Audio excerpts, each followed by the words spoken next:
Teman-teman sekalian, kita membahas pokok bahasan berikut. Setelah mempelajari pengertian, memahami konteks zaman, bagaimana kita bermisi di era sekarang, seperti apa keadaan misi pada masa kini yang juga menjadi wajah gereja pada masa kini. Kemudian kita kembali pada pengertian semestinya sebenarnya mengenai misi. Dan kemudian kita sudah membahas pengertian misi yang biblical, tapi juga yang menyimpang, motif misi yang menyimpang, tujuan misi yang menyimpang, dan yang sebenarnya motif dan tujuan misi yang sebenarnya. Lalu ada transisi pembahasan mengenai resiko dan jaminan misi penginjilan khususnya. Sekarang kita membahas pokok yang ke-8, letak misiologi dalam ensiklopedia teologi.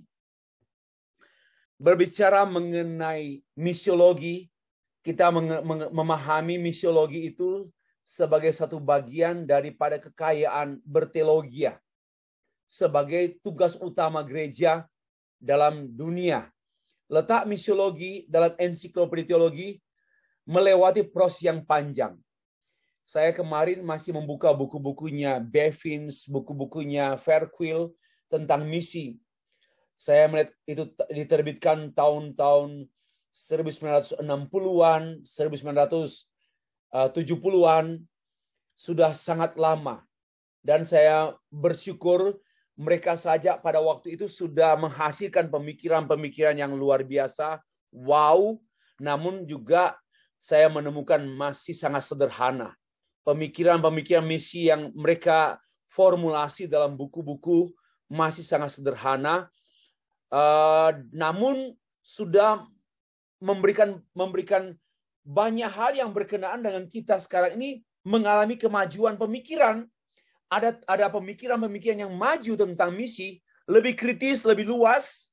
Tetapi tanpa mereka, tidak mungkin kita dapat meformulasi misi yang lebih memadai, lebih luas lagi. Tidak mungkin tanpa mereka. Namun saya mengatakan bahwa apa yang mereka sampaikan masih sangat sederhana, masih sederhana. Nah,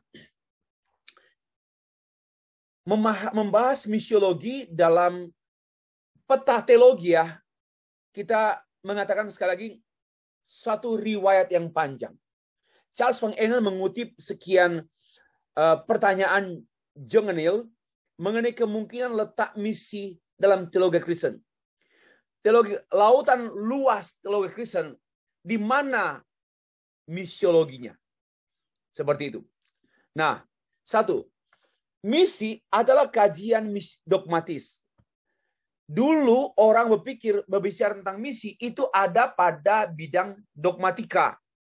Bagian dari doktrin Allah Anak, doktrin Allah Roh Kudus, dalam hubungannya seperti yang nampak pada pengakuan iman, sesuai dengan pengakuan iman rasuli. Aku percaya pada Allah Bapa, pada Yesus Kristus, kepada Roh Kudus. Jadi pengakuan iman rasuli disusun berdasarkan Trinitas, Tritunggal. Nah, dan juga di sanalah misi diletakkan, dibahas. Nah, atau ada sejumlah pertanyaan lain. Apakah isu mengenai misi itu berkenaan dengan gereja? Ya, tidak mungkin tidak. Karena berbicara misi itu menjadi tugas gereja, maka berkenaan dengan eklesiologi. Nah, inilah kajian-kajian pemikir misi pada awal-awal meletakkan memikirkan bagaimana di mana letak misiologi dalam dunia teologi, dalam bangunan yang besar dari bangunan teologi. Nah, ada juga yang membahas misi itu berkenaan dengan etika. Ya, bagian yang dikenal dengan secara umum disiplin ilmu atau disebut prinsip-prinsip etis. Yaitu mengenai apakah itu sesuai berbicara mengenai kebajikan yang juga berkenaan dengan tugas kita, tugas gereja, berkenaan dengan kita kan menginjili. Misi kita itu berkenaan dengan bagaimana kita cares, peduli dengan lingkungan, dengan dunia. Itu berarti masuk dalam bidang etika. Sikap gereja kepada dunia, sikap orang percaya kepada lingkungannya, itu bisa sikap ethical ya, sikap etis. Nah, berarti misi berkenaan dengan etika. Jadi orang berpikir misi itu adalah bagian daripada etika. Kalau yang tadi, misi itu bagian daripada dogmatika. Inilah rancang bangun awal-awal mengenai misi. Lanjut, John Neal mengemukakan sekian pertanyaan sebagai penuntun untuk memastikan letak misiologi dalam peta teologi. Kemudian beliau mengemukakan dua kemungkinan, yaitu tadi dogmatika dan etika. Dengan demikian, persoalan letak misiologi dalam peta teologi sudah lama menjadi pembicaraan para teolog, para misiolog. Dan ini merupakan proses yang panjang. Ya, kan sekarang tidak lagi melihat misiologi itu adalah bagian dari dogmatika dan juga tidak lagi melihat bagian daripada etika. Tetapi kalau sekarang melihat itu bagian dari teologi praktika, ini mengungkapkan jalan panjang seperti kita perhatikan. Ya, jauh sebelum pertanyaan tadi, lebih lama lagi. Ya, dari John Neal ada John Breckenridge telah mengajarkan misi di sekolah atau di Princeton Theological Seminary pada abad 19, 1835. Dan dia meletakkan misiologi itu pada bidang pastoral. Ya, masuk pada bidang pastoral. Kemudian selanjutnya berubah lagi, memasukkan misiologi dalam kurikulum teologi ya, sejak tahun 1854. Jadi sudah satu riwayat, satu perjalanan yang panjang, kajian-kajian mendasar di mana letaknya. Hal ini bukan hal yang gampang atau hal yang biasa saja lah. Itu kan yang jelas itu berurusan dengan teologi. Tidak.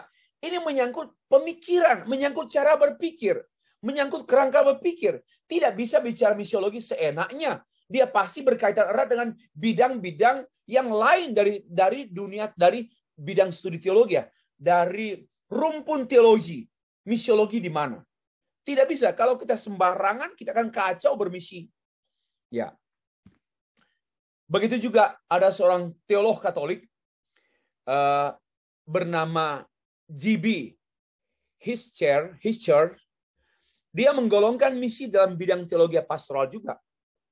Ya, dalam perkembangan lebih lanjut, misi kemudian ditempatkan lebih luas dari pastoral. Ya. Lalu kemudian menjadi teologi praktika. Tahun 1859 ada seorang bernama F.E.E. Sulit membaca namanya. Eckhart Feitzer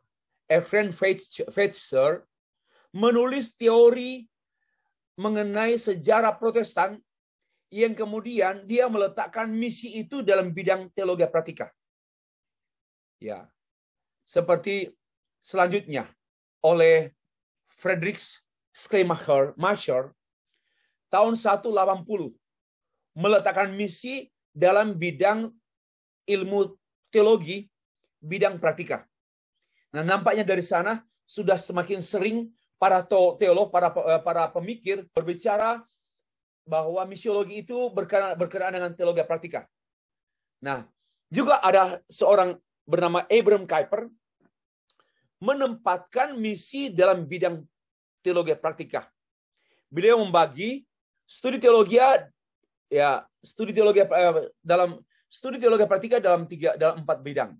Yang pertama didaktik, presbiterial, diakonal, dan juga lain disiplin. Kalau bicara soal didaktik itu pendidikan. Presbiterial itu berkenaan dengan tugas-tugas pastoral. Dan juga yang ketiga diakonia dan juga disiplin-disiplin yang lain. Nah, beliau menempatkan misi dalam ilmu didaktik. Kenapa? Didaktik itu menyangkut pendidikan. Karena bagi dia, ini berkenaan dengan preaching, berkenaan dengan semua yang namanya pelayanan firman, preaching, education, and proclamation adalah berkenaan dengan tugas misi. Nah, disinilah pergulatan para pemikir menyusun, meletakkan, mencari tahu di mana posisi sebenarnya misiologi itu dalam ruang lingkup yang sangat luas, dalam lingkup kajian rumpun teologi. Nah,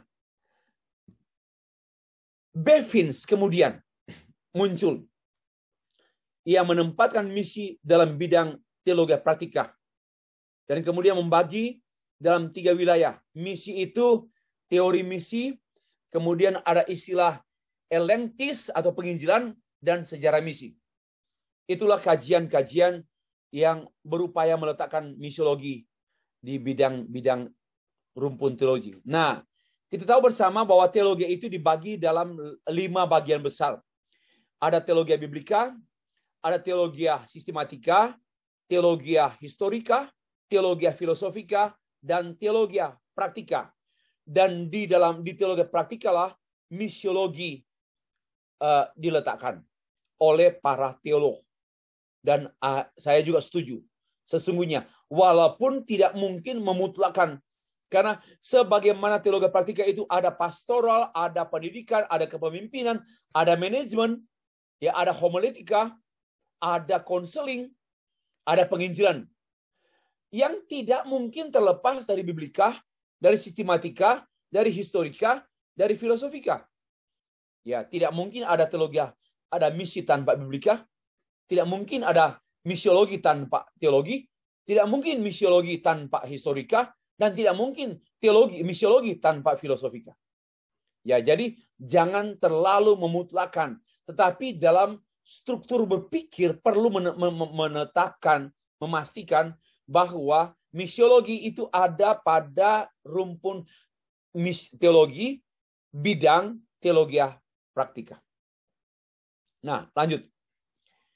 Berbeda dengan pembahasan sebelumnya, di mana ada seorang ahli yang bernama Gustav Warneck, seorang ahli misi dari Jerman.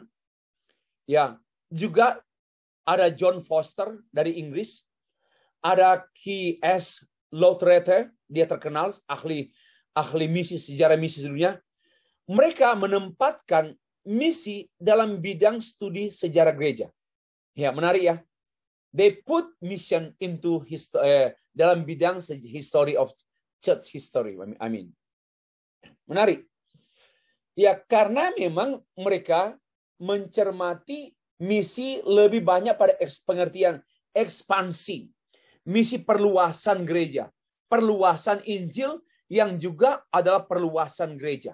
Sehingga mereka melihat misi lebih tepat, lebih cocok masuk dalam bagian subrumpun teologi, yaitu sejarah gereja. Artinya, memang ini beralasan juga. Beralasan juga. Ya. Nah, bagi penulis, bagi saya, misi bukan hanya berkenaan dengan semata-mata tergolong teologi praktika. Bukan hanya juga berkenaan dengan hal-hal praktis. Melainkan berakar pada teologi, yaitu teologi misi. Saya menulis sekitar tahun 2009, ya 2008-2009, satu artikel yang dimuat dalam buku berkenaan dengan ulang tahun Pak Yakob Susabda. Buku itu berjudul Integrated Life, kehidupan yang terintegrasi. Dan saya menulis tentang integrasi antara teologi sistematika dan misiologi. Integrasi. Bahwa misiologi terintegrasi dengan semua disiplin ilmu di bawah rumpun teologi, bahkan dengan rumpun ilmu non-teologi, science. Ya, lanjut di sini. Kalau misi dipahami secara sempit sebagai penginjilan, maka memang misi adalah studi teologi praktika murni. Namun misi lebih besar dari penginjilan, sebagaimana yang kita bahas pada waktu kita menjelaskan definisinya. Nah, sebagaimana sesungguhnya teologi sistematika sebagai teologi praktika, demikian pula sesungguhnya misi bukan hanya berkenaan dengan teologi praktika, melainkan juga bagian dari luasnya kajian teologi Kristen yang utuh, tetapi juga integratif. Ini pendapat saya. Lanjut. Secara khusus, misi juga adalah bagian dari teologi sistematika, sebagaimana ia juga merupakan bagian dari disiplin ilmu teologi pada umumnya. Ada seorang bernama H. Dim, dia menulis satu tulisan ya dalam bahasa ini, their oath, their mission in their systematization theology. Ini bahasa Belanda. Memasukkan misiologi dalam bidang teologi sistematika, khususnya doktrin Allah Tritunggal dan eskatologi. Nah, sekalipun langkah ini menurut saya kurang tepat, namun penulis tentu mengakui unsur misiologis dalam teologi sistematika dan unsur teologis dalam misiologi. Sehingga misiologi yang teologis dan teologi yang misiologis. Tolong didengar baik-baik kalimat ini.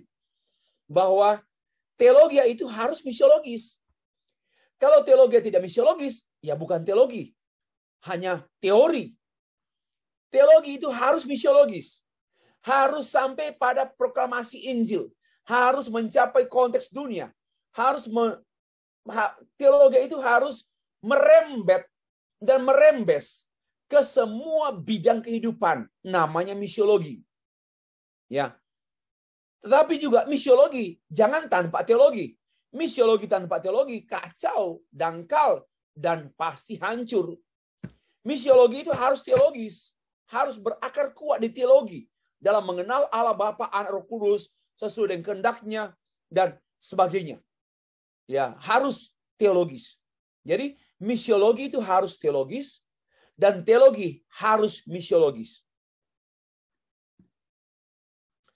Nah, maksud dari semua uraian saya tadi, teman-teman, menegaskan bahwa tidak ada dasar untuk mengklaim secara mutlak disiplin-disiplin ilmu dalam wilayah studi teologi menjadi hak eksklusif bidang tertentu.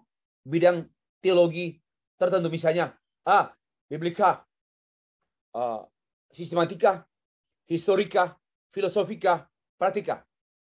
Boleh saja dalam kurikulum we put misiologi dalam bidang teologi praktika.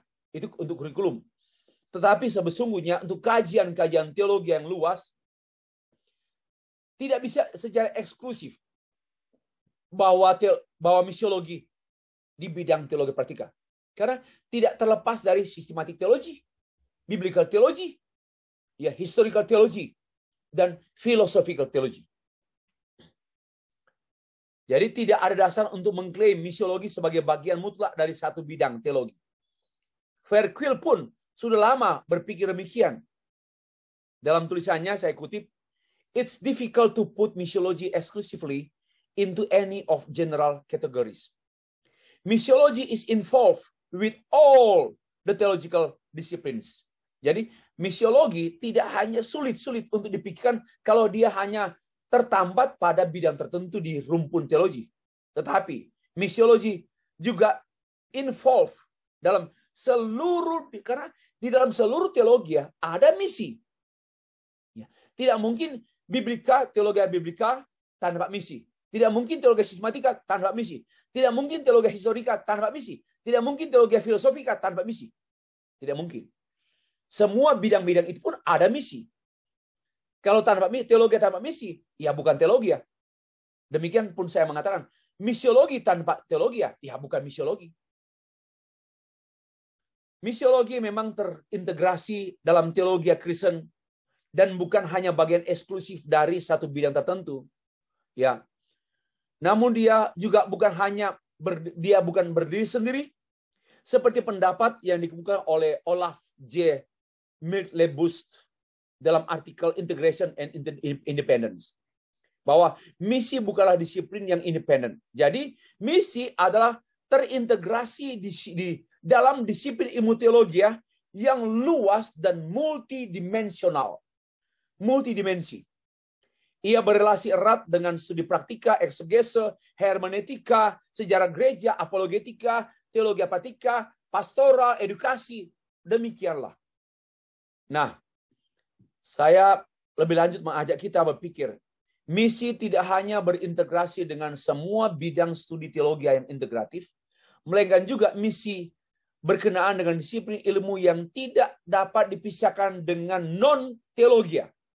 Karena misi adalah pemahaman dan praktek yang multidisciplinary dan interdisciplinary. Tolong perhatikan dua kata ini. Multidisciplinary artinya multi ilmu. Misi itu multi ilmu. Dan juga interdisciplinary artinya berhubungan dengan berkaitan dengan disiplin-disiplin ilmu yang lain. Dan Charles Van Engen menjelaskan bahwa misiologi sebagai multidisciplinary juga interdisciplinary dalam bidang misiologi. Seperti yang saya kemukakan demikian. Saya kutip, while misiology knowing to be an unified discipline. Misiologi itu sesungguhnya diketahui sebagai satu disiplin yang unified, kesatuan, dan juga satu multidisiplin ilmu. Memang misiologi satu kesatuan utuh, tapi juga tidak bisa terlepas dengan disiplin-disiplin ilmu yang lain. As a multidisciplinary discipline, misiology draw from many area of skill, cognate, disciplines, and body of literature. Seperti yang saya gambarkan berikut ini. Misiologi itu pasti tidak mungkin tanpa riset. Pasti mengadakan penelitian. Misiologi pasti berkenaan dengan research, berkenaan dengan Alkitab, dengan teks-teks murni, teks-teks asli, biblical origin. Juga berkenaan dengan sejarah. Ya, not only history of church, tapi juga sejarah dunia. Dan misiologi berkenaan dengan teologi, sistematika, filosofi, dan sebagainya. Juga berkenaan dengan antropologi, tentang manusia-manusia yang ada pada setting tempat tertentu. Manusia Jawa, manusia Amerika, manusia purba, manusia modern, manusia Israel, manusia Korea, manusia Jepang, manusia Jawa, manusia Jakarta. Itu antropologi. Juga berkenaan dengan teknik-teknik. Bicara soal teknik, itu berkenaan dengan sains. Dengan IPA, fisika, kimia, biologi. Itulah misiologi. Misiologi kaya dan luas, namun integrasi. Ya, terintegrasi. Ya. Kesimpulan, dengan demikian misiologi adalah disiplin ilmu yang multidisciplinary dengan semua ilmu non-teologi, not only dengan semua bidang teologi.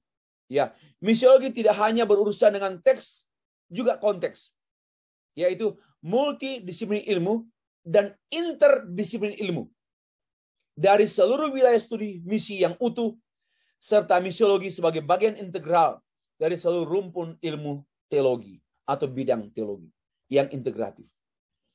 Demikianlah kita membahas mengenai letak misiologi dalam rumpun studi teologi, bahkan dalam rumpun studi ilmu, multidisiplin ilmu, dan interdisiplin ilmu. Dan dengan demikian kita baru leluasa berpikir, lebih bebas berpikir tentang misi. Oh, misi itu berkenaan dengan, tidak mungkin hanya berhenti pada titik tertentu, pada dogmatika, pada pastoral, pada education. Itu satu integrasi yang utuh, sebagaimana kebenaran itu utuh dan sebagaimana keyakinan yang saya sedang promosikan, bahwa kebenaran itu, the truth is only one. Kebenaran is, the truth is not many, but the truth is only one. Ya. Demikianlah penyajian saya untuk materi yang ke-8 ini.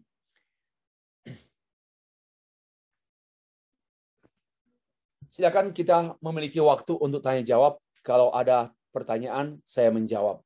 Silakan.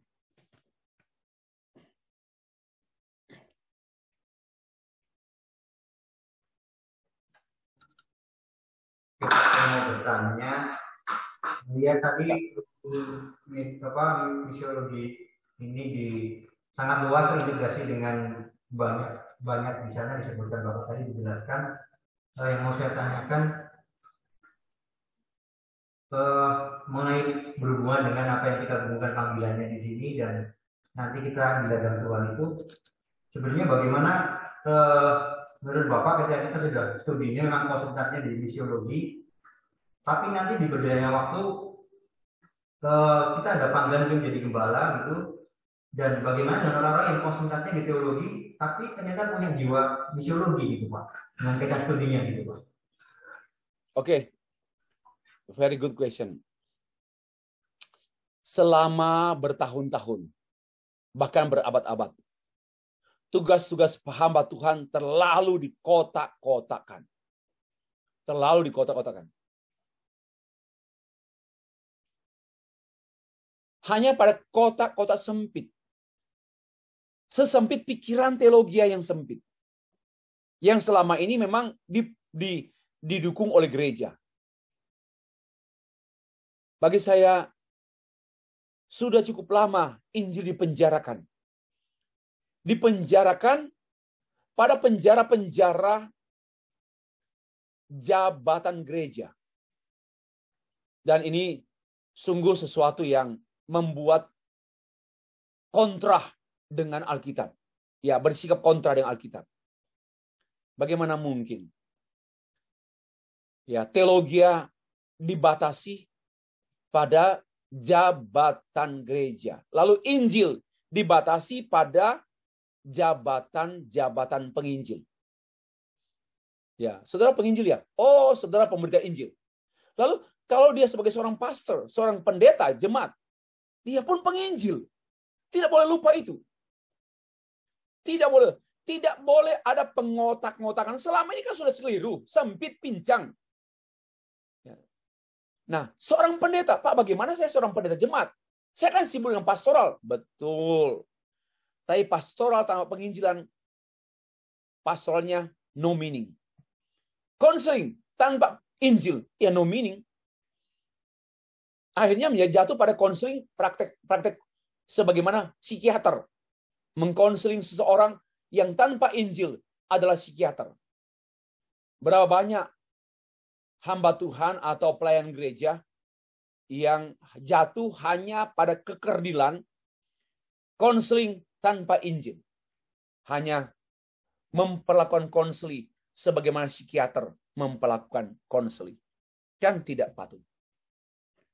Nah, kita harus kembali pada Alkitab. Ya, seorang pendeta jemaat pun dia harus menjadi pendidik. Dia harus menjadi seorang konselor. Dia harus menjadi seorang filsuf. Dia harus menjadi seorang misionaris. Ya. Saya memberikan contoh. Saya pun sadar untuk hal ini, Bayu.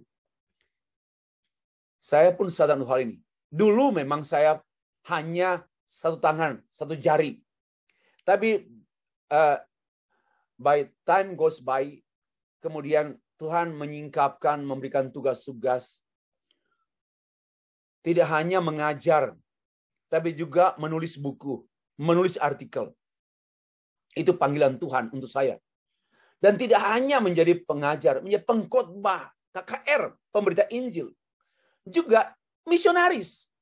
Saya pun misionaris. Hanya saya dalam pengertian bukan misionaris yang 24 hours di satu tempat saja. No. Saya sudah lama ke Malaysia. Dan boleh jadi sudah sekitar 17 tahun saya menjadi utusan Injil untuk negara kerajaan Malaysia. Bahkan pernah 1 tahun saya bisa belasan kali. Sampai di immigration mereka bertanya, kenapa Anda sering ke Malaysia? Ya, kamu lagi. Ya, saya nggak boleh berbohong. Dan saya juga tidak mau menyatakan saya penginjil, saya misionaris. No. Saya mengatakan I am a teacher. Saya sebagai seorang lecturer, so I visit my student. They are student in many school of theology, in many school in Indonesia, and I am adalah guru mereka. So I visit them. Dan saya di sana 1 minggu, 2 minggu. Tidak hanya KKR di gereja-gereja, tapi juga memberi seminar, ceramah, menyiapkan para penginjil, mengajar di banyak sekolah teologi di Malaysia. Ya, ini artinya saya pun berperan sebagai misionaris. Saya pun berperan sebagai guru. Saya pun berperan sebagai pendeta.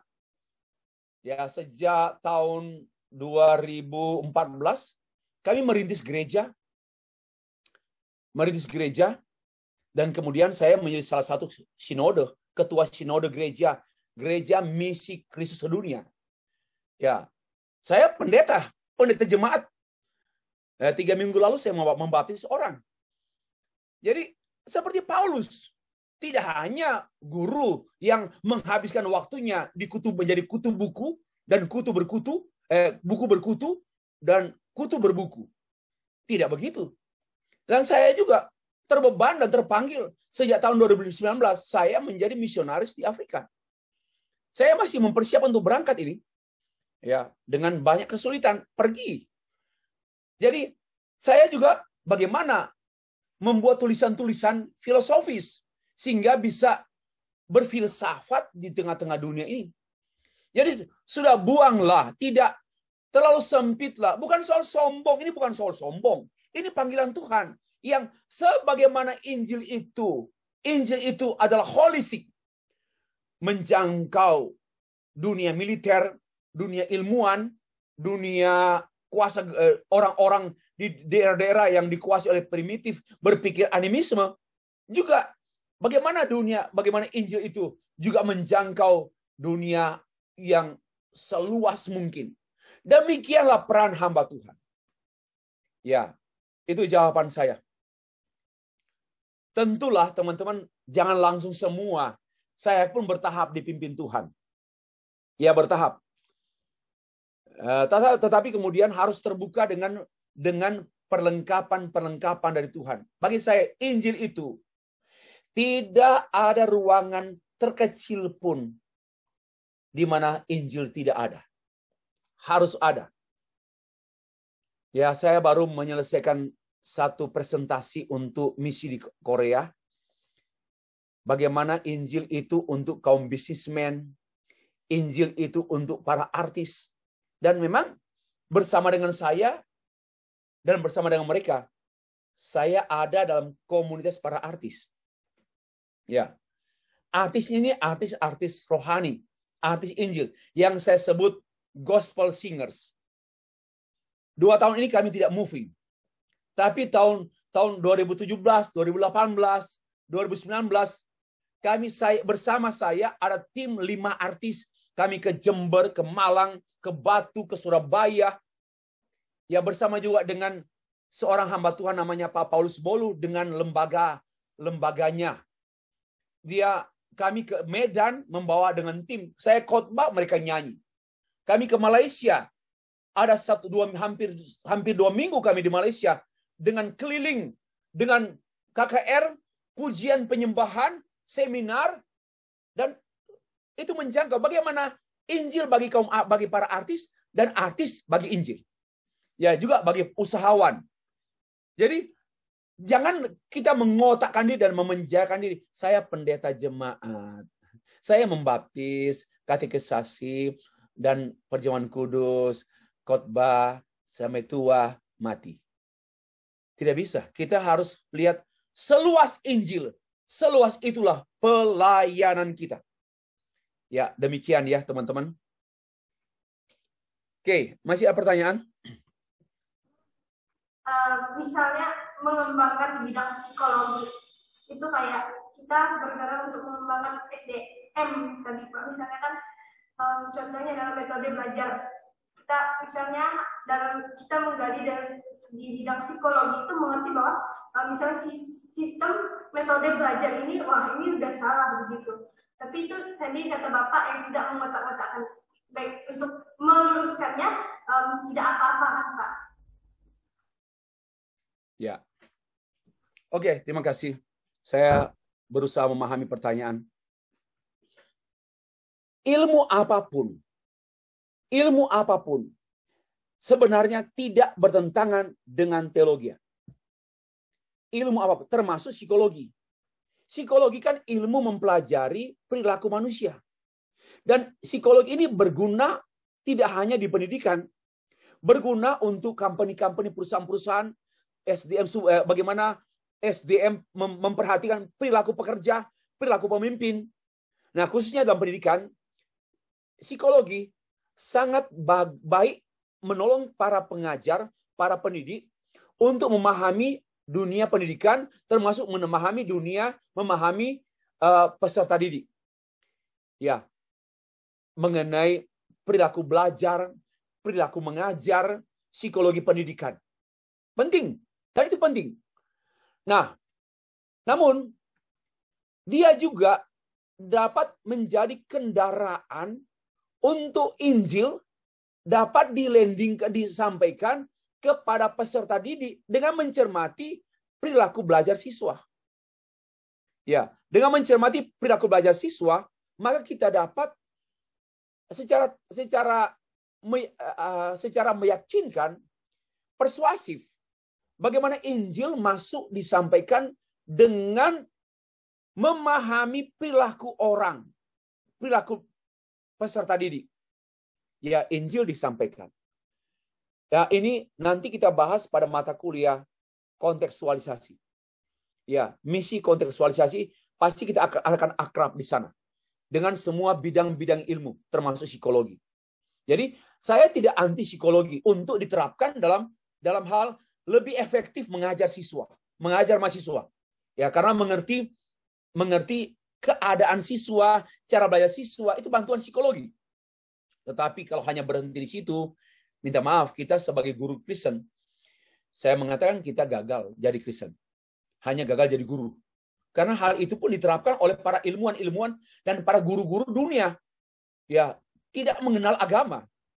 Bisa mengajar secara efektif dengan memahami perilaku siswa, dengan kan menyangkut didaktik, ya, ilmu pendidikan.